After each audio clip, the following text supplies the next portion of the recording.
Michael, fascinating game. The first, look at me. The first 10 minutes there was two goals aside. It was interesting to start with. Then it was dormant all the rest of the game.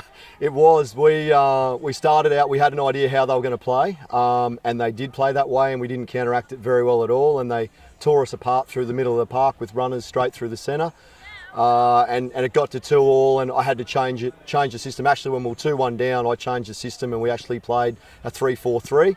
And that got us back in the game. We started to get out of the back a lot easier, to use our width, because they play very condensed through the middle, and we started to get better in the game, but we still struggled at times. What did you tell them at half time? Keep playing the way we wanted to play. Look to play on the edges, play with the width. They're always going to condense the middle of the park, so we had to try and go around them. But we just weren't executing at all night. We were really off the pace tonight, I thought. All due to Noosa. I thought it was a pretty even game towards the end, and a draw may have been a fair result, but Noosa, to their credit, they keep fighting. They work really hard. They press a lot through the middle of the park, gave us no time on the football, and we just weren't good enough to execute tonight. Anything else you want to say? Just disappointed with our performance. Like we said the other week, we've lost 15 players from first and seconds last year, and we're rebuilding. But it's disappointing because I felt we were going forward, and tonight was a big step back for me. Just the way we normally been playing against Caloundra last week, we were excellent. We played the way we wanted, kept football, we passed them around.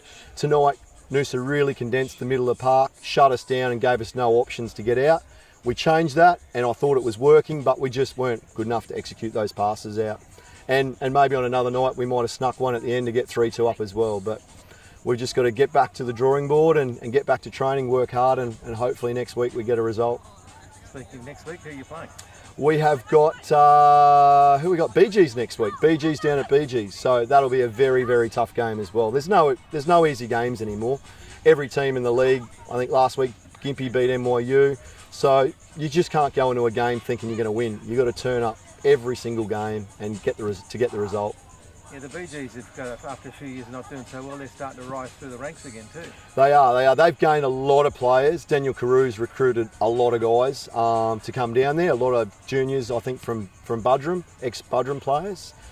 So they've improved out of sight. They're a really, really good side. So I look forward. I was away for the last time we played them at home, so I'll be looking forward to that game this weekend.